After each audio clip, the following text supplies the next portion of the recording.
Warning, censorship. Warning, censorship.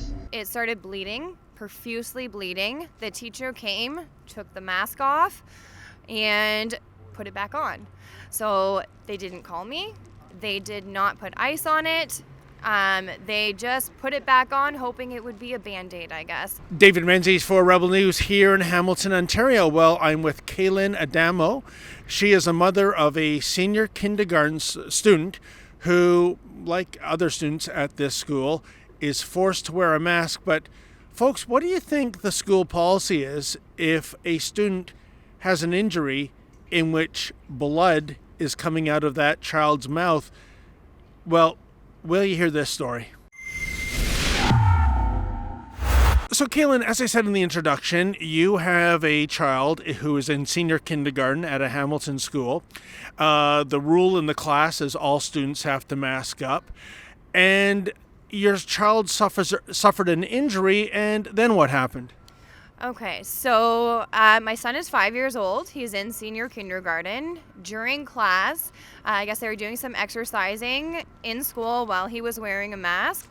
He did injure himself in the mouth. He smacked it on a chair, and it started bleeding, profusely bleeding. The teacher came, took the mask off, and put it back on. So they didn't call me. They did not put ice on it. They just put it back on, hoping it would be a Band-Aid, I guess. So when I picked him up at about 2 hours later after it happened, he was still crying. He still had the dirty mask on. Now, I keep 5 clean masks in his bag every single day. There is no reason for him to be wearing a dirty mask. It was blood-soaked through 3 layers. He was still wearing that when I picked him up. I find this incredible. You have the mask itself. You've kept it in a bag. I can see it's stained with blood. So blood is coming out of your child's mouth. This mask is now, I guess, serving more or less like a sponge. It's just, getting heavier, having this blood come in. I mean, hygiene-wise, this doesn't sound like a good idea to have something like that covering your mouth. When you asked the teachers, why did you leave my son in such a condition and not do anything about it, not call me, what did anyone involved with the school system here in Hamilton tell you?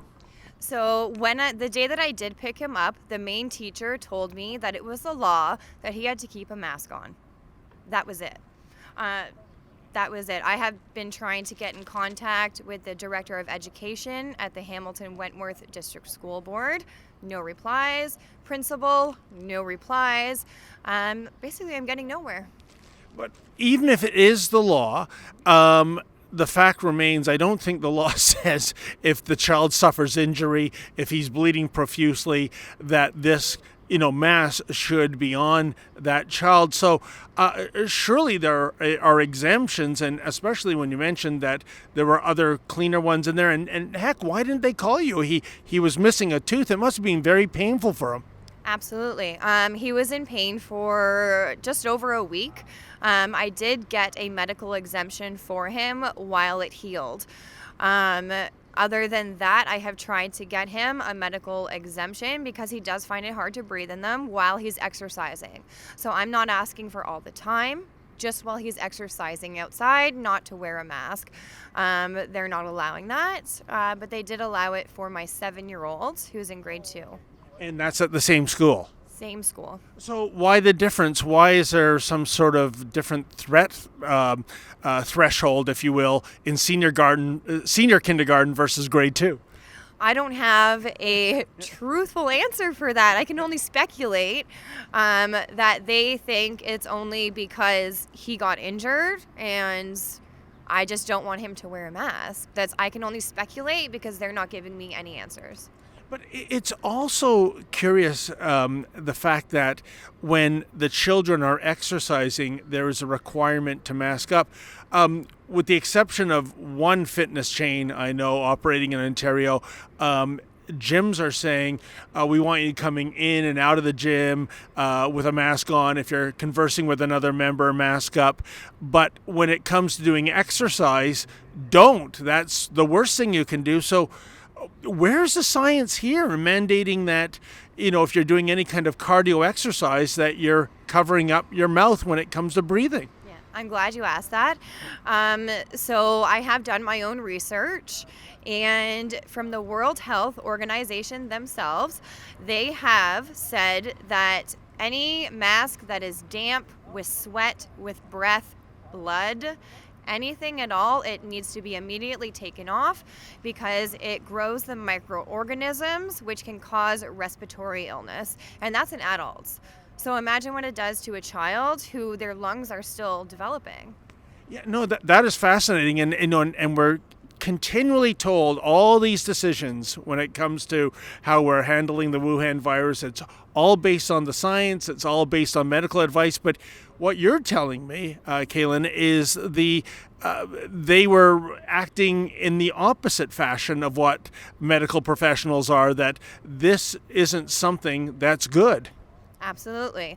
I am still looking for some science to back up that anybody should wear a mask while they are exercising. I can't find any. There's no science.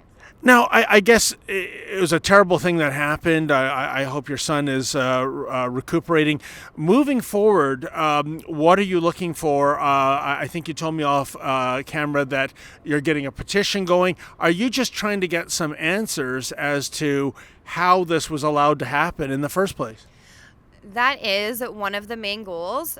So every Sunday at our rallies at City Hall in Hamilton, I do go around getting signatures from parents who also agree. Another main goal of mine is to educate parents to ask their children when they're wearing masks, how do they feel?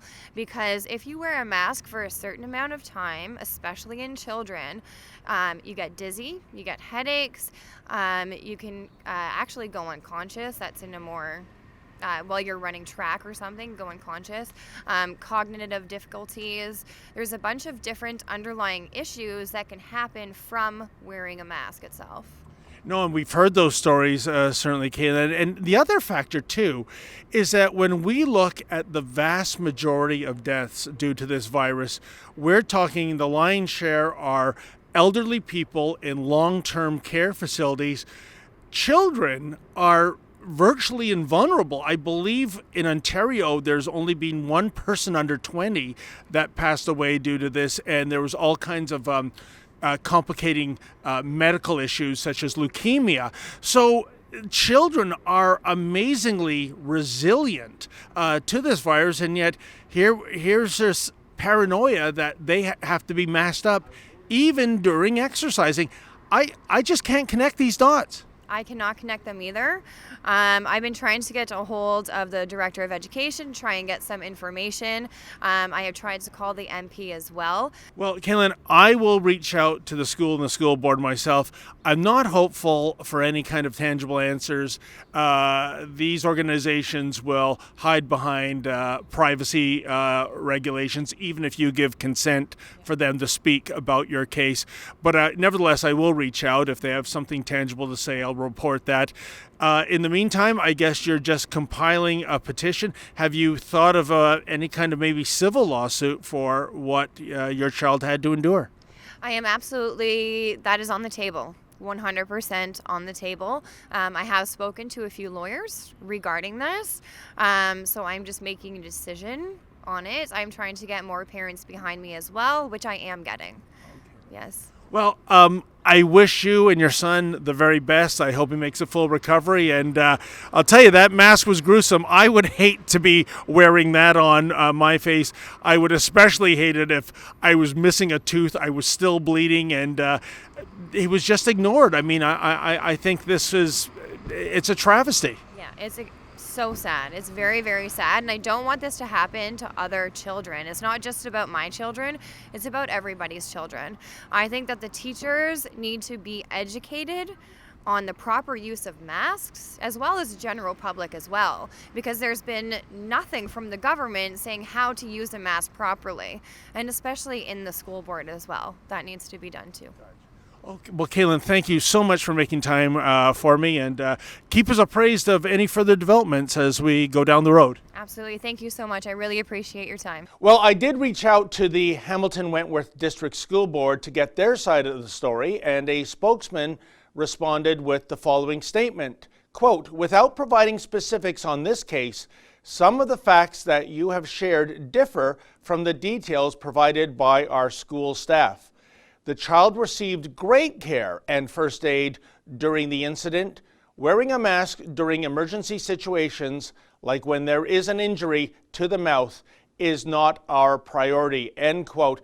So in the final analysis, folks, when I spoke to the mother, Kaylin, she denied that was the case. She says she is indeed telling the truth regarding what happened to her son. So it's a bit of a he said, she said situation, and as it develops, we will bring you an update in case there are any updates to report on this particular story. For Rebel News, I'm David the Menzoid Menzies. Hey folks, if you can, please go to journalistdefensefund.com, and if you're able to, kindly make a donation. Sometimes we have lawyers to pay, sometimes it's bodyguards, but it's worth it when it comes to bringing you the other side of the story.